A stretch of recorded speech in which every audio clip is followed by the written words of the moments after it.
Okay, to get started, I have this last video clip on my timeline with some trippy effects that aren't playing back properly, hence this red bar.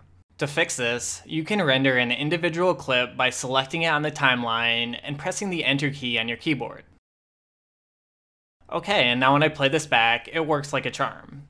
If the Enter key doesn't work for whatever reason, you can also select your clip and go up to Sequence, Render Selection.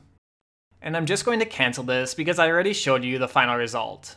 But let's say you want to render all your clips on the timeline at once. To do that, simply go back up to Sequence and select Render In to Out.